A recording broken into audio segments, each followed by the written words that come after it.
Bonjour bien-aimés dans le Seigneur, content de vous retrouver à nouveau dans notre programme Paraclet. Paraclet, c'est le consolateur que le Seigneur envoie pour nous conduire dans toute la vérité, pour nous aider en temps de confinement, pour nous aider à nous rappeler la parole du Seigneur alors qu'il est déjà parti et qu'il revient nous chercher. Nous devons continuer à nous édifier. Depuis quelque temps, nous méditons sur l'équilibre de la foi. Nous avons partagé la foi. Dans ce thème, nous avons partagé premièrement de réaliser que la foi, c'est un commandement principal, mais à double facette. Et que deuxièmement, le symbole de notre foi, le meilleur symbole, c'est la croix équilatérale, pour dire qu'il est important d'être en relation avec Dieu, mais il est tout aussi important d'être en relation avec nos frères et sœurs. Notre spiritualité se mesure à notre capacité de vivre tout court. La vie spirituelle, c'est la vie tout court. Il n'y a pas de vie spirituelle séparée de la vie matérielle, de la vie en société. C'est ce que nous avons dit ensemble pour parler de l'équilibre. En fait, l'équilibre, c'est pour nous aider à ne pas être des chrétiens désincarnés, à être des chrétiens qui vivent comme dans les nuages, qui vivent un peu comme n'ayant pas les pieds sur terre. Et lorsque nous lisons la Bible nous oblige à avoir les pieds sur terre pour être véritablement spirituel. Aujourd'hui, notre méditation a pour titre « Il vous a été dit, mais moi je vous dis ». Il vous a été dit, mais moi je vous dis. C'est Jésus qui dira à ses contemporains justement cela. Il vous a été dit. En fait, pour dire tout ce que la loi leur enseignait, les scribes et les pharisiens, c'était des maîtres de la loi qui s'efforçaient de pouvoir appliquer scrupuleusement les Écritures, mais sans en avoir véritablement l'esprit. Et lorsqu'on n'a pas l'esprit, on finit par tordre les Écritures à vouloir les appliquer à la lettre. C'est pourquoi Jésus viendra et leur dira, il vous a été dit, mais moi, je vous dis. Pour illustrer cela, j'aimerais prendre deux histoires. La première se trouve dans l'Ancien Testament et la deuxième dans le Nouveau Testament. Dans l'Ancien Testament, cette histoire, nous allons la lire en 2 Rois au chapitre 1er. Elle est un peu longue. C'est l'histoire d'Akazia qui tombe malade et qui envoie consulter les dieux Baal. Lisons 2 Rois chapitre 1er. À partir du verset 1er, nous allons essayer de faire une lecture rapide. Chapitre 1er de 2 Rois, verset 1. Moab se révolta contre Israël après la mort d'Akab. Or, Akazia tomba par le treillis de sa chambre haute à Samarie, et il en fut malade.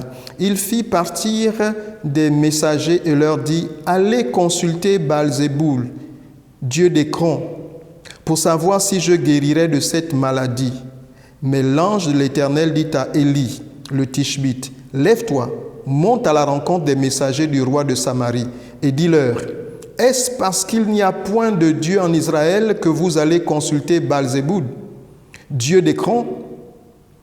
C'est pourquoi, ainsi parle l'Éternel, tu ne descendras pas du lit sur lequel tu es monté, car tu mourras. » Et Élie s'en alla. Verset 5. Les messagers retournèrent auprès d'Akazia. Les messagers retournèrent auprès d'Akazia et il leur dit, « Pourquoi revenez-vous » Ils lui répondirent, « Un homme est monté à notre rencontre et nous a dit, allez, retournez vers le roi qui vous a envoyé et dites-lui, ainsi parle l'Éternel, est-ce parce qu'il n'y a point de Dieu en Israël que tu envoies consulter Baal-Zéboul, dieu d'Écron? C'est pourquoi tu ne descendras pas du lit sur lequel tu es monté, car tu mourras. »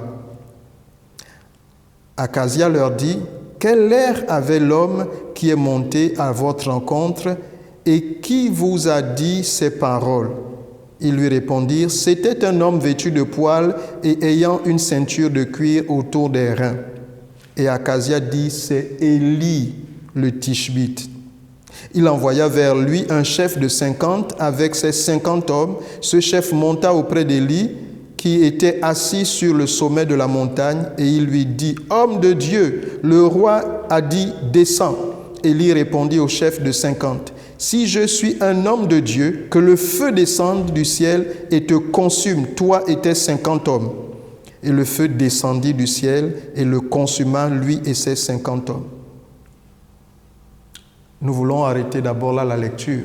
Une histoire pathétique, une histoire vraiment particulière. Alors, Akazia, qui succède à son père sur le royaume de Samarie, en fait, Akazia et son père sont d'abord d'origine israélite, il faut le dire. C'est le peuple d'Israël qui, après le schisme, se retrouve divisé en partie du nord et puis de l'autre côté Juda.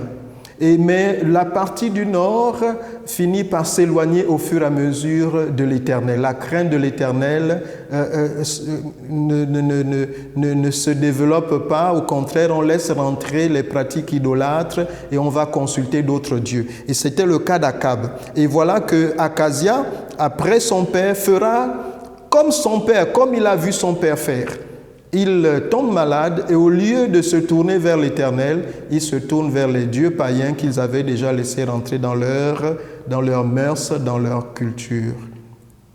Et Dieu est choqué par cela, Dieu est offusqué, Dieu est en colère, il est dans un courroux. Et il envoie Élie, son serviteur, le prophète, et il dit à Élie, va dire à Akazia, est-ce que c'est parce qu'il n'y a pas de Dieu en Israël que tu te permets d'aller consulter les dieux Baal? Eh bien, écoute, tu ne te relèveras pas de ta maladie, tu mourras.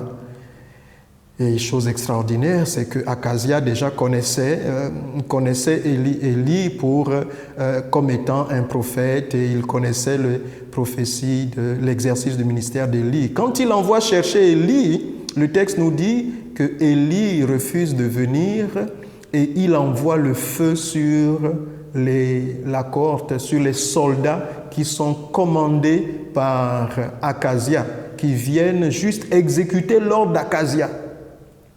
C'est extraordinaire. C'est pour dire vraiment combien la puissance de Dieu était sur Élie. Oui, on peut le dire, mais surtout combien Dieu était mécontent de l'idolâtrie.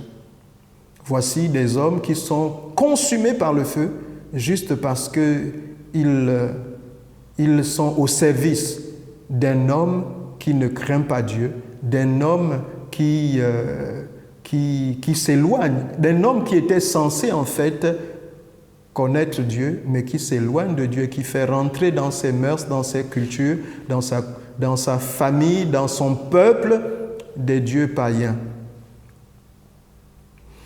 Et donc ici, nous voyons dans l'Ancien Testament des hommes qui sont consumés. D'ailleurs, l'histoire ne s'arrête pas là. Hein. Lorsqu'on poursuit l'histoire, ces 50 hommes sont exterminés par le feu. Akazia enverra d'autres hommes, 50 autres hommes. Et ces 50 autres hommes seront à nouveau consumés par le feu. Élie enverra encore le feu. Et puis, il enverra encore 50 autres hommes. Et puis cette fois-ci, les hommes qui viendront vont supplier Élie, de lui dire pardon. Tu as déjà fait passer par le feu nos camarades. On sait que ton Dieu est un Dieu puissant. On sait que ton Dieu répond par le feu. On sait que tu sers un Dieu puissant, mais vraiment de grâce et pitié de nous. Nous ne sommes que des intermédiaires. S'il te plaît, est-ce que tu peux épargner notre vie?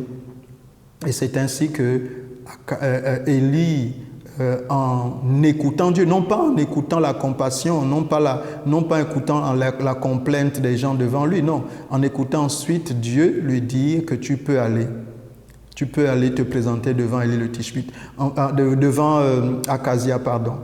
Parce qu'il faut dire que Élie connaît un peu comment les rois se comportent. Avec son père Akab, Élie, on lui avait déjà promis la mort. Jézabel avait promis la mort à Élie lorsque Élie avait fait passer par le feu les 400 prophètes de Baal. Et donc, il avait dû se cacher parce qu'il avait eu peur de ce que Jézabel pourrait passer à exécution son plan.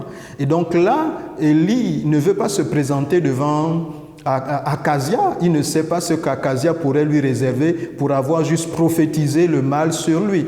Et là, donc, il écoute, le Seigneur lui dit, va, tu peux partir.